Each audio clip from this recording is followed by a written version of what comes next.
Now it is my pleasure to welcome to the stage Michael Ingman, who's Executive Chairman of Klaus Mayer Holding, to tell us about a really exciting project that they're doing in Bolivia. Thank you. I will do it quickly. I think there's a lot of hungry people here.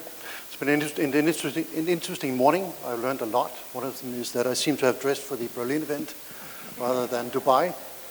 I'll start out by just briefly introducing who we are and who Klaus Mayer is.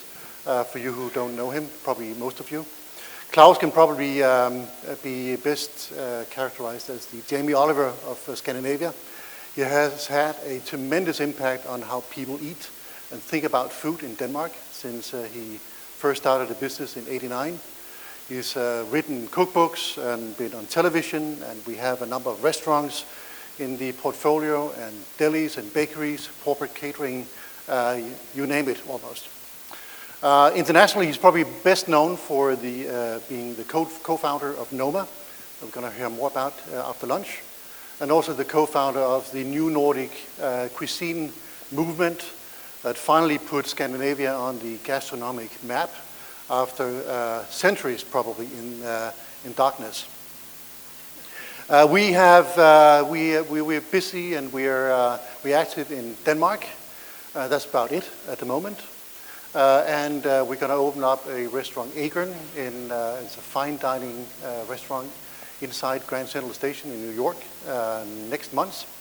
And about a month later, we hope to open up a food court also in New York, also in Grand Central Station, with a Nordic-based theme with 6 pavilions with different types of food. So Denmark, New York, and Bolivia, which might be a little bit odd to go in international expansion and then end up in the poorest country in South America.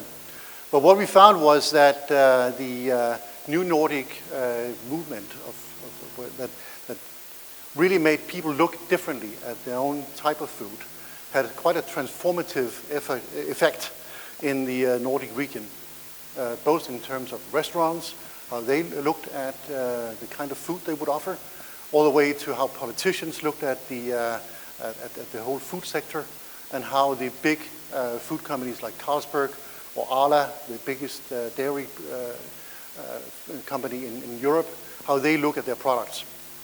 So we thought, well, how can we, as I talked to somebody yesterday, how can we send the elevator down and help somebody else to get the benefit of some of the experiences that we've had? So we, for a number of reasons, we ended up in Bolivia. And rather than talk about this, I would let you watch a short video, and then I'll come back and give you a few perspectives of why I think this might also be of relevance to you as a global lot of investors and operators. All right, very frankly, it seems very far away. No infrastructure at all, nothing to do here. It seems dangerous. I was very, very ignorant. I was a little afraid, to be honest. Because nobody tells the real stories. That's why I was really skeptical, because I didn't understand why such a good chef would want to come to a city that was so, empty. There was nothing really for him to work with, and clearly I was wrong. In my opinion, people should take advantage of this building. People should take advantage that a crazy Dane decide to invest a lot of money in this country, in this place. When you came here and you say this restaurant could be in Copenhagen or London or Seattle, LA or whatever, but it's here in La Paz. We arrived here with the idea of making a restaurant that will take a little of Brazil, a little of Peru, a little of Chile, a little of Argentina. But we never thought that we were going to focus just in one country.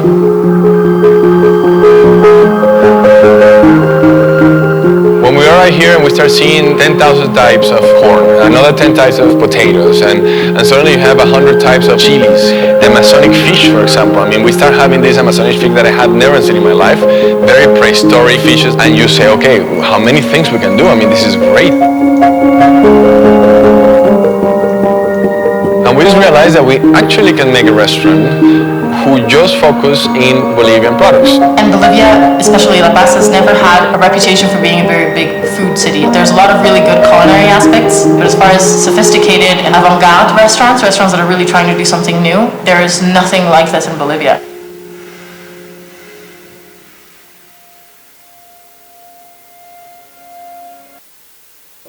Just to wrap up on this video here, the restaurant Gusto in Bolivia was started as a non-profit social enterprise. It's still run as such. It's owned by a foundation that we set up, and not run as a proper profitable venture yet. It has done quite well. According to the San Pellegrino, so the top 50 restaurants in Latin America, it's supposed to be the 17th best in that continent, and clearly the best in Bolivia itself.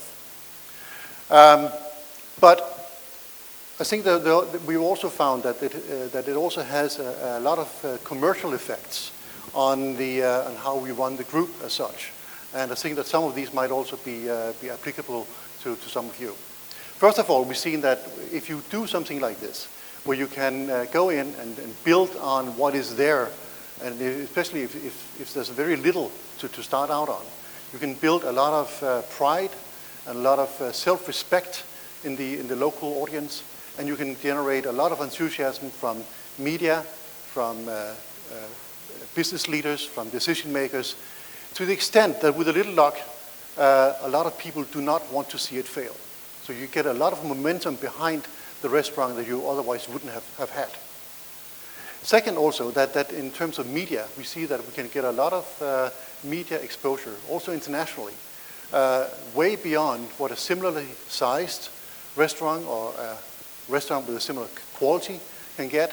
And we see that this has ripple effects all over the place.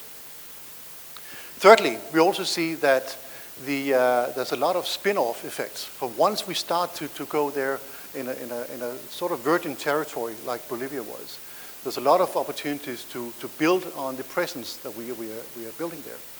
And we now see that in the next couple of months, we are starting to operate the food and beverage operations of a new hotel.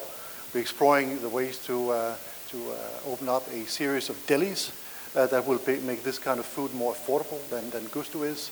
And we can also see that there's a lot of opportunities to people who want to partner with us outside of Bolivia in the rest of Latin America.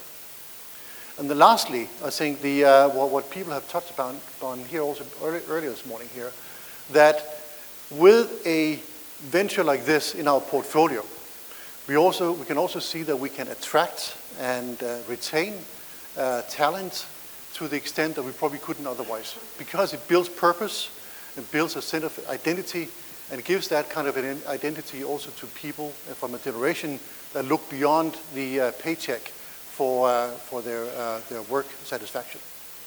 So all in all, I think that this is not something that is for everybody, clearly.